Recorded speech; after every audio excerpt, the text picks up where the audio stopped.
All right, so today, three unknowns, and as I mentioned, this is probably going to be pretty hard on the old brain if you're doing it manually, but we have a calculator, so we're just going to do it easily. Um, Three unknowns require three equations, and by the way, I've grabbed this from the example page of the book. Now, the requirement for three unknowns in the calculator, and I've made it simpler because they've got so many letters there. We need an x with a number in front of it, potentially. We need a y with a number in front of it. That's the coefficient. By the way, that's what it's called, the number in front of a letter. It's a fancy word. We have a z with a number in front of it, and we have a number by itself. All right, so if I look at these three equations, which are part of the example,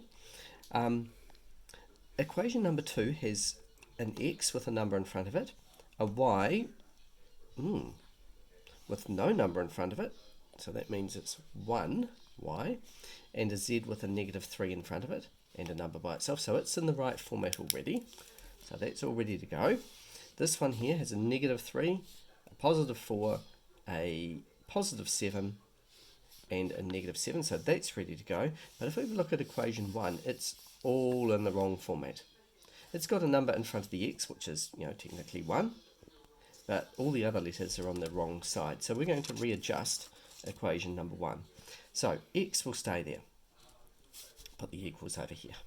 Now, the y's, we have negative 2 in front of the y's. Now, when I move those to the other side, the sign will change because effectively what I have to do is add 2y to both sides of the equation.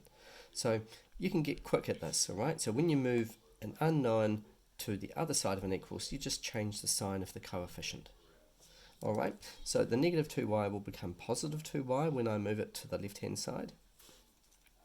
Now, the z's, I have negative 3z. When I move that to the other side, it will become positive 3z. Positive 3z.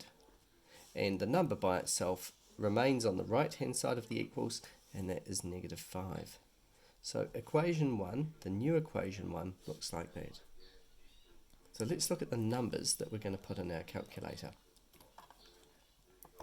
So menu 8 for equations, simultaneous equations, F1. Now here's the difference. We now have three unknowns. So instead of tapping F1 for 2, we tap F2. That's just below the number 3, so F2.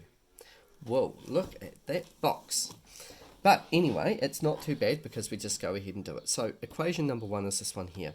There are 1x's. Okay, there are positive 2y's. There are 3z's, and the number by itself is minus 5. Right, equation number 2, that's this one. We have 3 for the x's, we have 1y, we have negative 3 z's, and we have the number 4.